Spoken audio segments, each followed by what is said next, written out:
अधिकार है। उन्होंने अधिकार में क्या कोई विद्वान अति साहस कर सकते हैं समय सार की गाथा में बदलने का? आश्रव के बाद बंध पुनः संवर निद्रा और मोक्ष ऐसा क्रम कर सकते हैं? नहीं कर सकते हैं, क्योंकि पूरी अध्याय बदलनी पड़ेंगी, पूरे अध्याय का क्रम बदलना पड़ेगा। टीकाकारों ने इसी क्रम से ही अध्याय विभाजित जो है, उसी क्रम से उनकी टीकाएँ की है और उसी क्रम से ही उन्होंने अपना अभिप्राय व्यक्त किया है जो भी।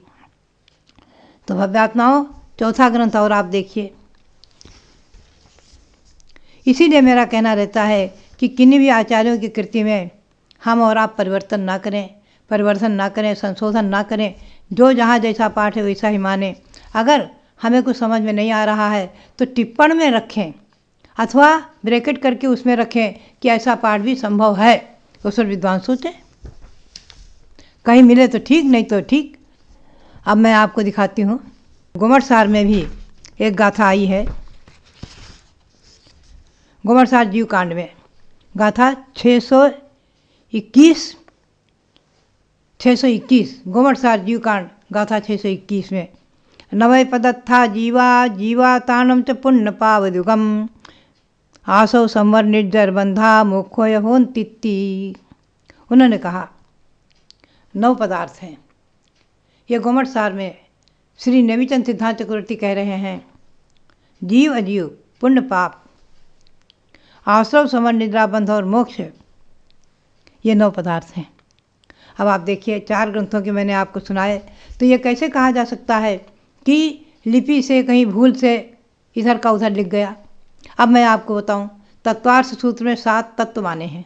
प्रारंभ में ही पहले अध्याय में उसमें माने हैं तत्वार्थ सूत्र में जो 7 तत्व, उनका क्रम आप देखेंगे तो पाएंगे आप कि उमा स्वामी आचार्य ने क्या कहा। पहले अध्याय में ही चौथा सूत्र है, जीवाश्रव बंध संवर निद्रा मोक्षास तत्वम। 7 तत्व, श्रद्धान के विषय 7 तत्व बताए। जीव अजीव, आश्रव, बंध, संवर, निद्रा, मोक्ष, ये 7 तत्व हैं। हमारा कर्तव्य क्या है?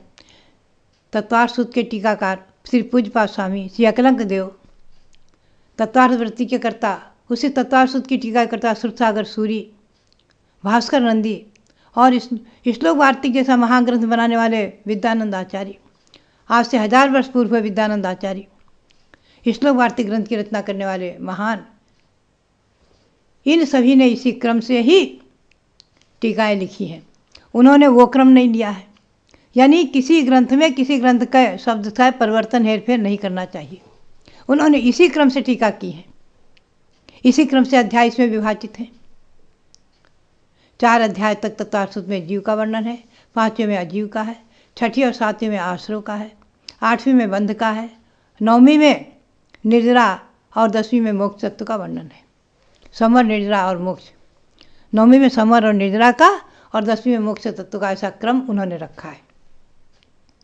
तो जिन आचार्यों ने अपने ग्रंथों में जहाँ जो क्रम रखा है, जो शब्द रखे हैं, जो गाथाएं, जो श्लोक, जो सूत्र रखे हैं, हमें और आपको उनमें परिवर्तन नहीं करना चाहिए। अपनी बुद्धि नहीं लगानी चाहिए, अपनी व्याकरण नहीं लगानी चाहिए, अपना मनोयोग नहीं लगाना चाहिए। उसी के अनुसार अर्थ करना चाहिए और विस्तार से समझने के लिए टीका ग्रंथ देखने चाहिए।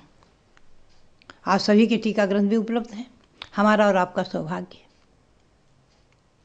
तो भव्यात्माओं, आज जो इस पाक्षिक प्रतिक्रमण में अनेक जगह पाठ परिवर्तित किए जा रहे हैं, बदले जा रहे हैं, आगे पीछे किए जा रहे हैं, संशोधन किया जा रहा है, ये कौन विद्वान क्यों कर रहे हैं? और हमारे साधु सरल परिणामी जिन्हें इस बात का ज्ञान नहीं है, वो प्रतिक्रमण पुस्तक जब यहाँ लेकर आते हैं, पढ़ते हैं, देखती हूँ मैं, तो कई बार बड़ा आश्चर्य होता है, कष्ट होता है।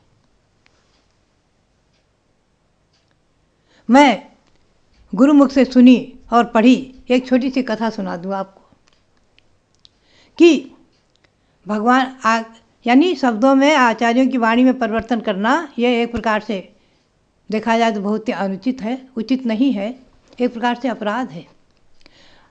उनकी आज्ञा का उल्लंघन करना है, उनकी आज्ञा का लोप करना है। उनके जो शब्द हैं जहाँ की तहाँ जैसे कि तैसे ही हमें रखना चाहिए।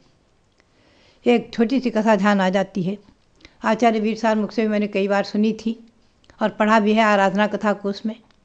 एक शिवनंदी मुनि थे, अच्छे विद्वान थे, स्वाध्याय करते थे, स्वाध्याय प्रेमी थे, अधिक स्वाध्याय करते थे और नदी के किनारे बैठकर ध्यान किया करते थे, स्वाध्याय किया करते थे। वो रात्रि में 4 स्वाध्याय के काल माने हैं साधु के, पौराणिक, अपराह्निक, रात्रि में पूर्व रात्रिक और अपर रात्रि, यानी संधि के काल को छोड़ छोड़ करके।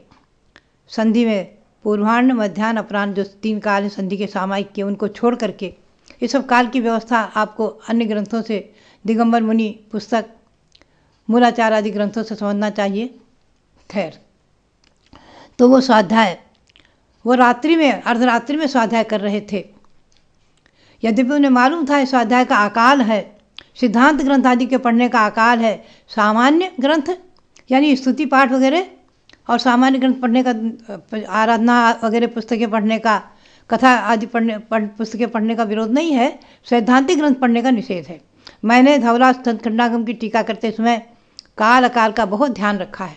अष्टमी, चतुर्दशी, पूर्णिमा आदि को नहीं लिखा, जो अकाल बताए शास्त्र में उनमें नहीं लिखा, बहुत सावधानी रखी।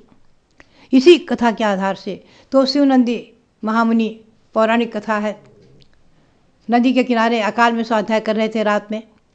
उनकी अंत समाधि बिगड़ गई और तिरंचायु बंध गई, मर करके उसी नदी में मत्स्य हो गए, महामत्स्य हो गए। और जब दूसरे मुनि एक दिन वहाँ आकर स्वाध्याय कर रहे थे, उनको सुना, जाति स्मरण हो गया, एकदम प्रबोध को प्राप्त हुए, पश्चाताप क्या, वो हो मैंने अकाल में स्वाध्याय किया, उसके पाप से, भगवान की आज्ञा के उल्लंघन से, गुरु की आज्ञा के उल्लंघन से, मैंने जो है आज्ञा उल्लंघन करने से, अकाल में स्वाध्याय करने से मैं मरकर मत्स्य हो गया, तिरंचोनी में आ गया, पश्चाताप करके और जाति स्मरण के निमित्त से उन्हें सम्यक दर्शन प्रकट हो गया।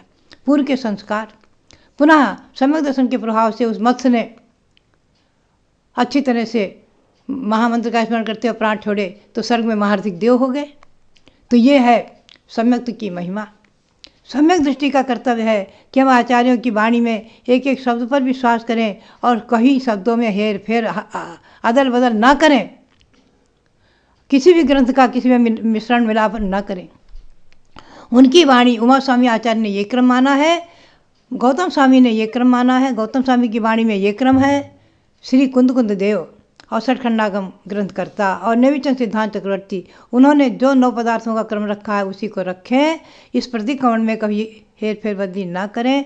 मेरा सभी विद्वानों से कहना है और सभी साधुओं से विनम्र निवेदन है कि सुधरा हुआ पाठ कभी ना पढ़ें, प्राचीन पाठ क्रियाकलाप से उपलब्ध पाठ ही पढ़ें और टीका ग्रंथों का आधार लें और अन्य ग्रंथों के आधार से पुराने पाठ को ही पढ़ें।